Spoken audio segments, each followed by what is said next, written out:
Hello there. Welcome to the Saroid channel, wherever you are in the world, and so much love to each and every one of you. I do hope you're doing incredibly well. I'm doing great, thank you very much, and I'm so delighted you joined me for a fabulous story tonight. And this is about going back to the past, where something very exciting happens. So before we continue, don't forget to subscribe to the channel, click the notification bell and the thumbs up, and let's continue with our story tonight. Dear Sarah, and all your lovely listeners, I couldn't believe I was back here again, after 16 long years of having been away. It had been a long, long time, but time appeared to have stood still, as on this sequestered lonely road, it seemed as if things had remained completely unchanged, and were as they'd always been, although of course there were some subtle changes. It was like I'd become a young 12-year-old girl all over again.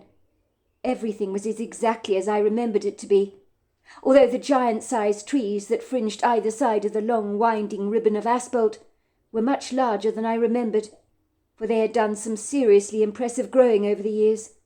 Indeed, they had become so statuesquely imposing, much like California redwood trees, their hefty trunks shooting up into the cornflower blue sky, like the most awe-inspiring church steeples.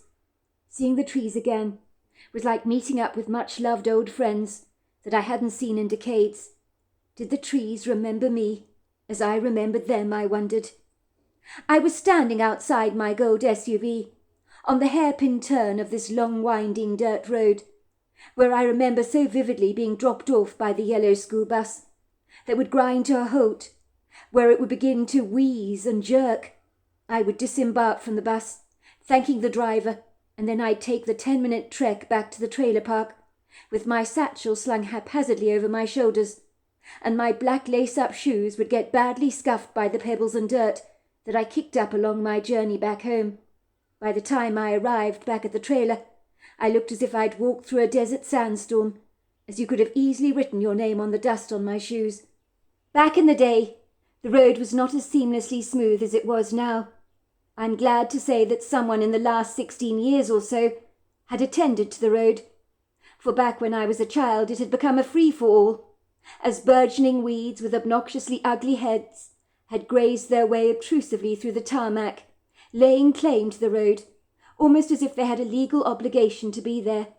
As I stood there on this sublime, beautiful sunny afternoon, that was still clinging onto the mist from the recent rainfall, almost as if it enjoyed being shrouded by a cloak of mystery. It seemed so surreal being back here all over again, almost as if I'd been plucked out of my current life and being placed back in the past, like a pawn on a chessboard, almost as if I had taken a nostalgic trip down memory lane.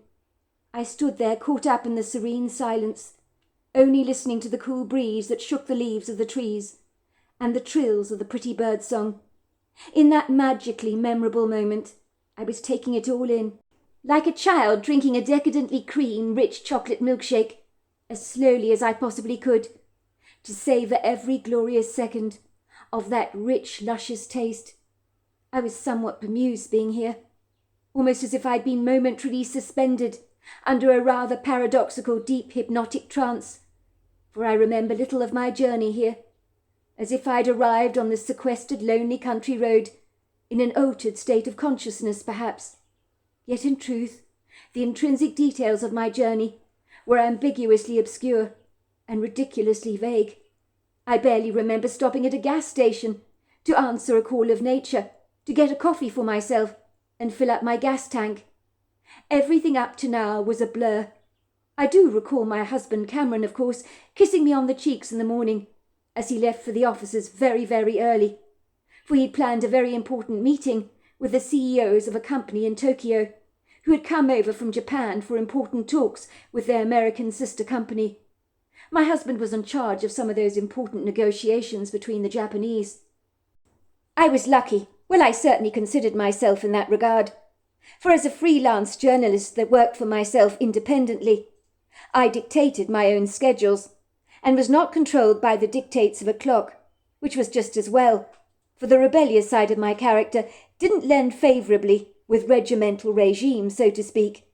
If I was in the army or navy, for instance, They'd have thrown me out in disgust a long, long time ago, probably describing me as extremely undisciplined. "Have a good day, babes," Cameron had whispered to me. "Love you. See you this evening, probably at about 7 o'clock. Indeed, Cameron had left very early in the morning, so much so that the dawn had not even broken yet. And when I glanced out of the bedroom window, all was so incredibly dark. It was only the street lights, bright and bold, that disturbed the darkness that had thrust its stranglehold over the sky for a couple more hours or so, before the rising dawn would soon break through the monotony of the thick, foggy blanket. For some reason, after Cameron had left the house, after I heard his car purring away and out of the driveway, I had raised my wary head and sat up with quite the jolt, wiping away the grainy debris of sleep from my eyes and letting out a huge yawn. I rarely ever rose up this early from my slumber, and almost never heard my husband leave the house. For me, sleeping in was something I excelled at, but not on this particular morning. I found myself getting out of bed, taking a hot shower, and getting dressed into my jeans, sneakers, and a sweatshirt. I vaguely recall packing a suitcase and getting into my car, but I remember little of how I got here. I do vividly recall the dream I'd enjoyed the previous night. Well, last night, that is, and it had been so vivid that I'd been so absolutely certain it was real. I'd never in my life experienced such a lucid, very explicit dream before, as I'd always been one of those very unfortunate people that never seemed to remember my dreams. The dream had succeeded in tugging indiscriminately at my heartstrings, for I had seen Great Aunt Gladys in my dream, smiling warmly at me. She was standing outside her bright, sunny yellow trailer with an electric blue front door. She had beckoned me to come in. "Come in, love. It's been so long, hasn't it? I've missed you so desperately much. It's so good to see you again." I had rushed into her arms and saturated the colourful blouse she was wearing with my tears. "Now don't get so upset, dear," she had said, patting me gently on the back. "You know I'm always here for you." In the dream she looked as if she was all but 20 years old, but I still recognised her immediately, because of her piercing blue eyes that sparkled with merriment and life that had not changed over the years.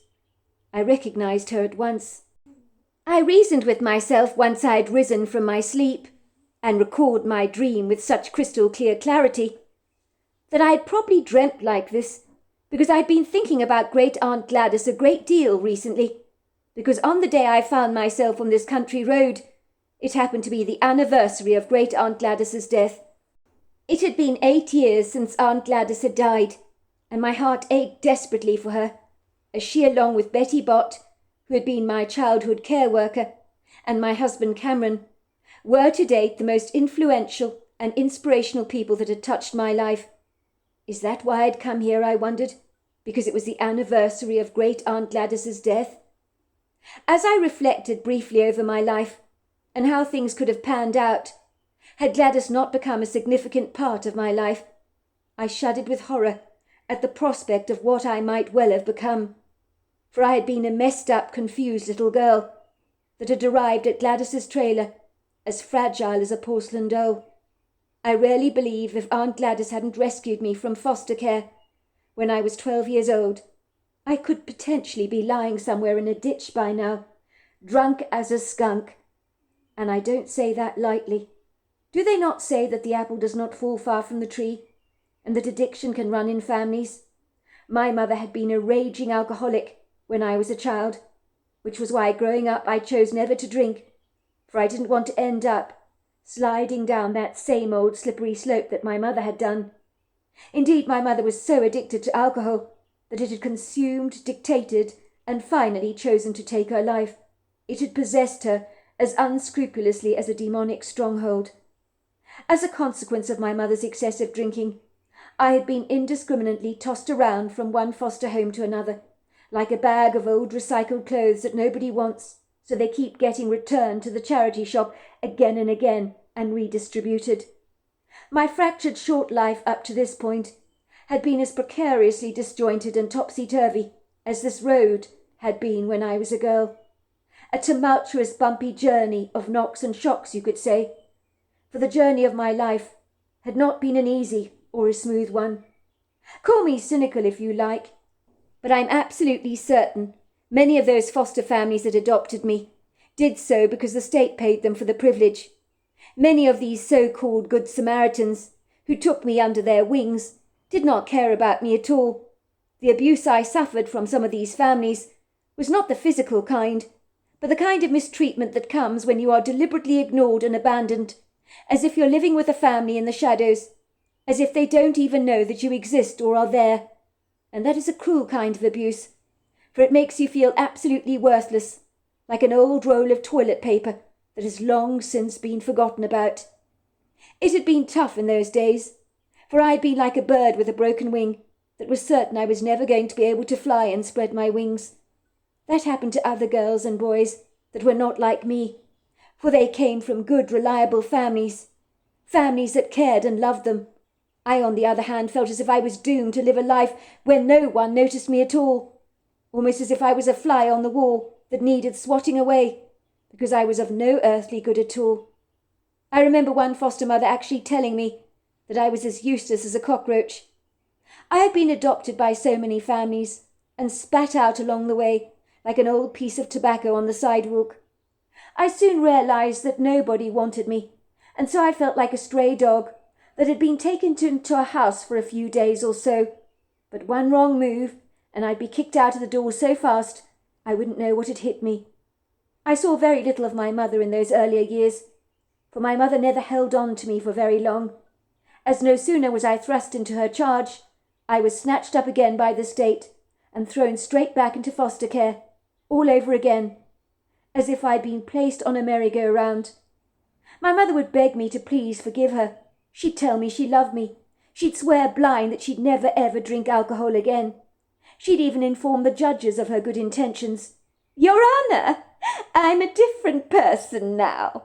I've given up alcohol for good, you know. I love my daughter Rexella so much. More than life itself, Your Honour.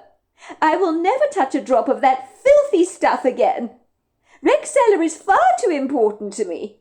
And I promise you the rehabilitation program I was put on really worked this time. I don't even like alcohol anymore, Your Honour. I beg you, please give me a second chance." For some reason the judges would soften towards my mother, wave a hand in the air, and harp on about how they believed in giving people second chances.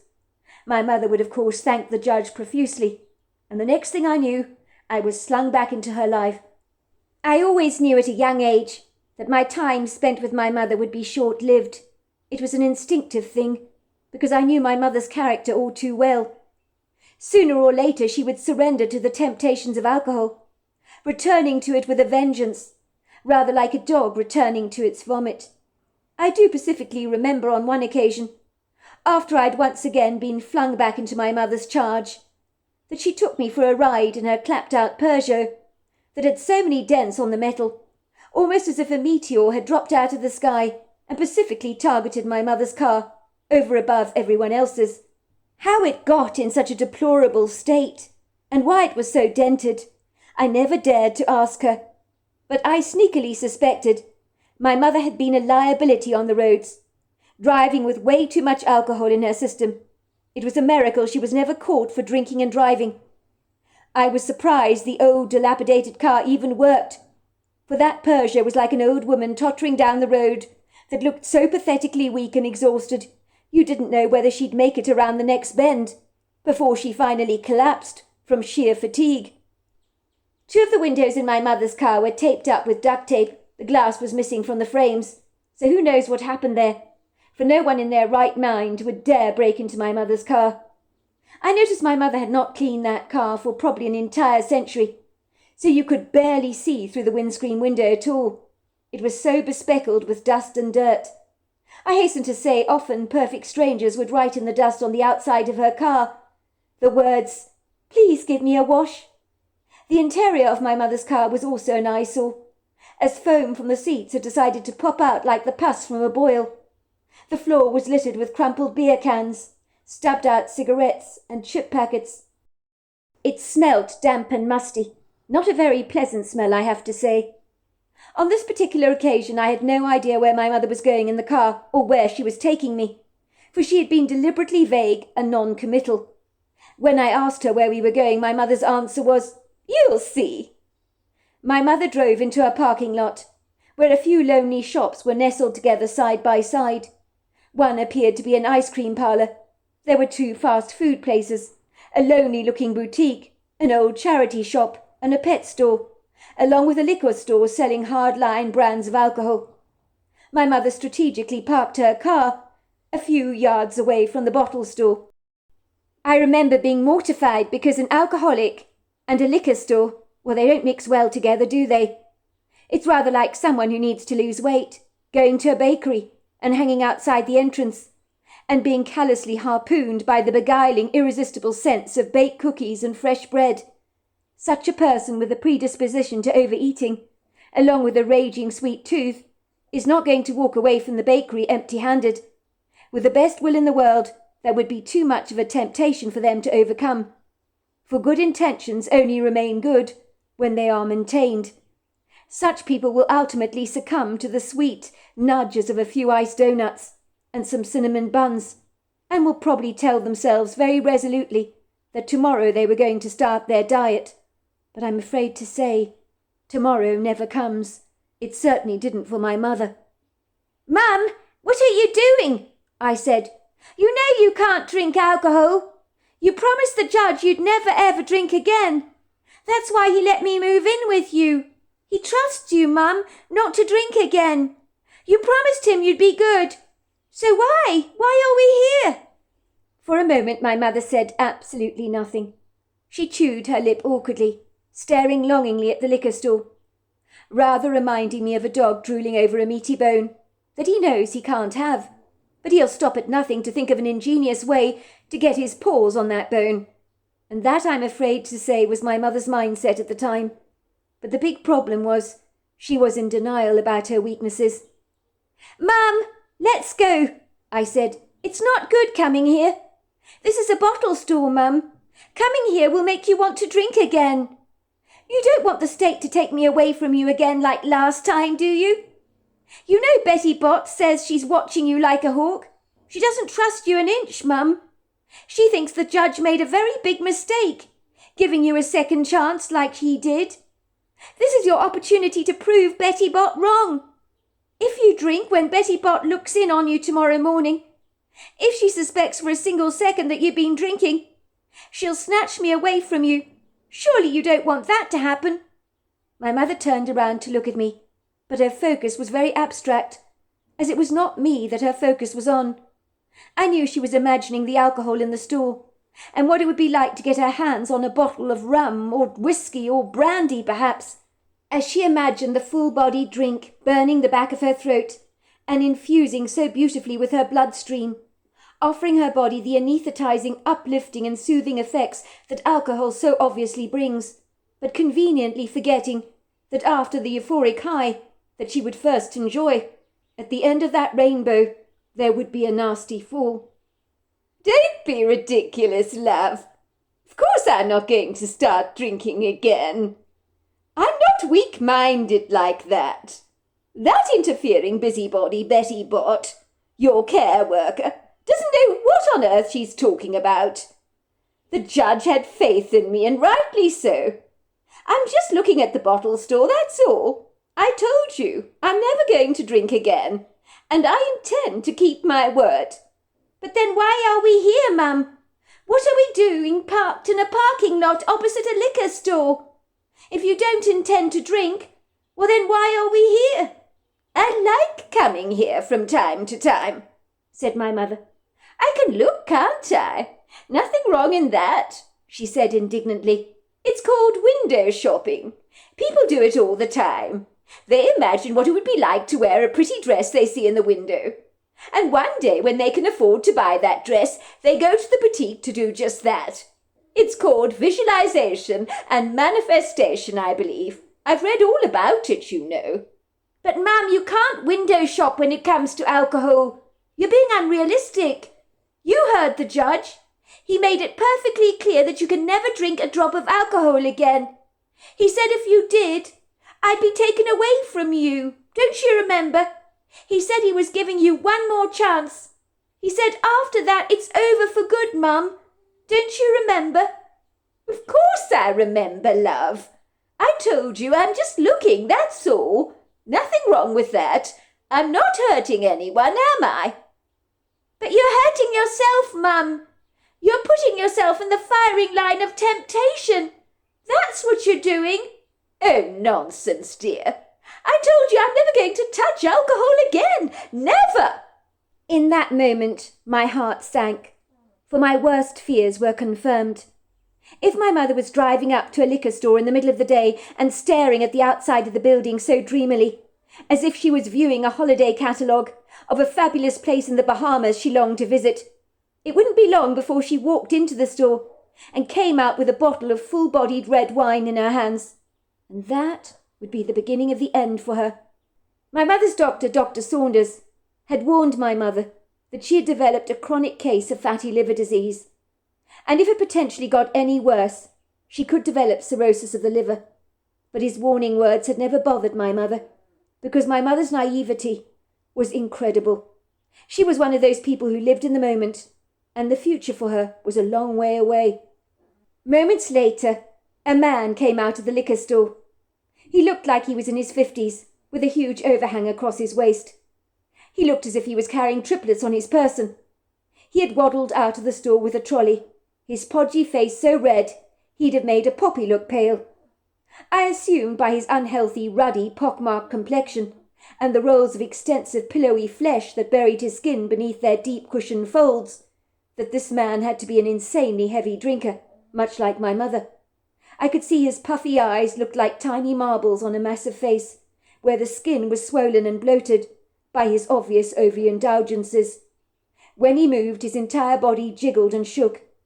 He'd stop very suddenly to take big, desperate gasps of air, as if he was deprived of oxygen. The trolley he was wheeling with his bloated hands was heavily loaded, and it shook as much as he did, making a clattering sound across the tarmac. The huge crates of beer, along with the bags of peanuts and chips that were piled up on top of the crate, confirmed to me that yes, this man had to be a big drinker. He probably had an addictive personality, much like my mother's. This was a man my mother could easily understand, for he spoke her language. The man parked his trolley outside a massive-sized truck, and then he proceeded to open the trunk at the back, as he began to offload some of the cartons of drink into the trolley. My mother watched the stranger packing his open car trunk with the crates of his beer, and suddenly her eyes lit up like a Christmas tree, as if an ingenious idea had just popped into her head. In that quintessential moment, my mother had decided in earnest to become a good Samaritan for the day. She had never helped anyone a single day in her life, or shown any sympathy for the disadvantaged in our society. But suddenly this man, leaving the bottle store, loaded to the nines with enough alcohol to sink the Titanic, had become the focus of my mother's undivided attention, and I knew she was about to descend on him, like a hungry vulture hovering over a dead, meaty carcass. Poor, poor man, said my mother, making an exaggerated, sad-looking pout. Look at all those crates of beer that he's having to put away in his car. I mean, that other man from the store brought out another trolley for him and just left him like that to unload all on his own, to put all his stuff away. I think he should have given him a helping hand, don't you? My mother was acting as if she was suddenly struck with a sudden, rather incongruous outbreak of human compassion that certainly didn't become her, for as long as I've known my mother, the gospel of her life had been me, myself and I, and the drink, of course, which came to a very firm second, or maybe it was first because they went together, hand in hand, rather like a pair of perfectly matched socks. "No, I don't, Mum," I said, placing my hand firmly on her arm, as if to rein in such a nonsensical idea, for I knew exactly how my mother's mind worked. She was conniving and cunning, to say the very least. "Yes, he's got 2 hefty overloaded trolleys to unpack, but he looks perfectly capable of putting his shopping into his own trunk, Mum. I'm sure he doesn't need any of your help," I said, but my mother hadn't listened to my indignant rant, for she had a burgeoning idea that was blossoming in her head, like a cherry tree in spring, and nothing was going to stop her in her ambitiously inclined endeavours. "You wait there, sweetheart, for a moment. I won't be very long, I promise," said my mother. I just can't bear to see that poor man struggle like this. He's so out of breath. He's practically gasping. And it doesn't help that he's so big, does it? What kind of a person would I be if I didn't offer him some help to get that stuff of his into the car? I mean, he could pass out from the exertion, couldn't he? I do wonder why the chap that wheeled out the second trolley for him didn't help him. Some people can be so desperately self-absorbed, you know. My mother climbed very swiftly out of the car and blew a kiss at me. She walked very elegantly towards the man, who was struggling to load the beers into the back of his truck. My mother's chest was puffed out like a proud penguin. She undid a couple of buttons on her shirt to expose a little bit of cleavage, and then ran a quick hand through the curls of her hazelnut-coloured hair, as if preening herself. I sat in the car groaning as I watched this in bemusement. It would have been funny if it hadn't been so devastatingly tragic, as I knew exactly what kind of game my mother was playing. My heart was filled with melancholia and deep regret, as watching my mother make quite the spectacular show of herself was not pretty to see. She flirted shamelessly with the stranger, once she reached his side, of course. I could see her insisting on putting the beers in the trunk for him. The man looked quite pleased to have an attractive woman like my mother, coquettishly turning on the charm, for in those days, even though my mother drank so much, she had a great figure and a pretty face that had not yet succumbed to the toxic aging effects of drinking yet. As she was talking to the stranger at great length, I saw her picking up a bottle of rum from the man's trolley and inspecting the label. They seemed to be talking together at great length about the rum, but I suspected my mother was saying how much she loved that particular brand. And then it happened. The man gave my mother the bottle of rum, as if gifting her for lending him a helping hand. My mother threw her arms around the stranger impulsively, in a display of unbridled affection, as she planted a big kiss on his cheek. The man became redder by the second, for I rather suspect he enjoyed being manhandled by this attractive strange woman in a parking lot, for I doubt it happened to him at all.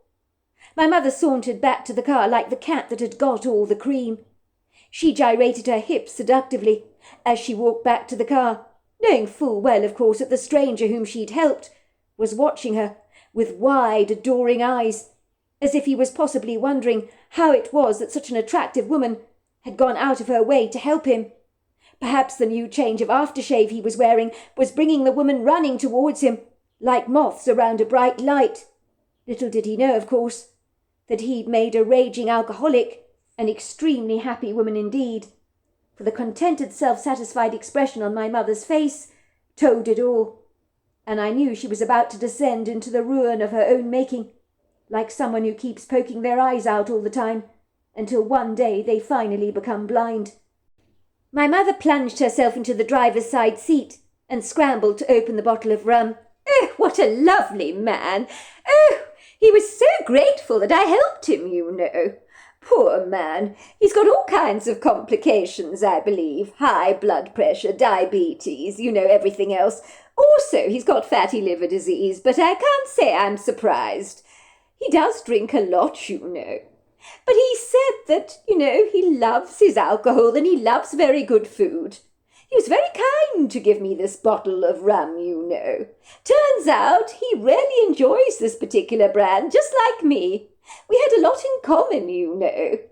We watched as the man waved at my mother, got into his truck, and drove away. There was a huge grin on his face. He looked extremely happy. "Mum, you've got to stop it," I said. "You can't drink. If you do, I'll be taken away from you. You know I will." I tried to snatch the bottle away from my mother, but she practically growled at me like a wild, feral animal. I watched my mother, with a great deal of sadness in my heart, gulping down several swigs of rum, and then she sighed contentedly. "Oh, that was just so good, so good. I feel human again. I actually feel human," she said. The satisfaction in her voice spoke of a deep contentment, as if the alcohol in her system had brought her a reassuring peace. Ah, what a nice gentleman he was to give me this bottle of rum. But I promise you, I'm not going to drink much of it. Just a little. That was the beginning of the end of my life with my mother. For you cannot help someone who doesn't want to help themselves, can you? Ostensibly for my mother, alcohol was significantly more important to her than keeping her own daughter. I do recall a judge asking my mother once where my biological father was, because if she wasn't capable of taking care of me, then maybe my biological father would be surely able to assume responsibility over my charge. That was when I learnt the bitter, horrible truth that no, my father hadn't died in a car accident when I was 2, like my mother had been telling me for years. Instead, my mother confessed to the judge, with a look of great shame written all over her face, that no, she didn't know who my biological father was.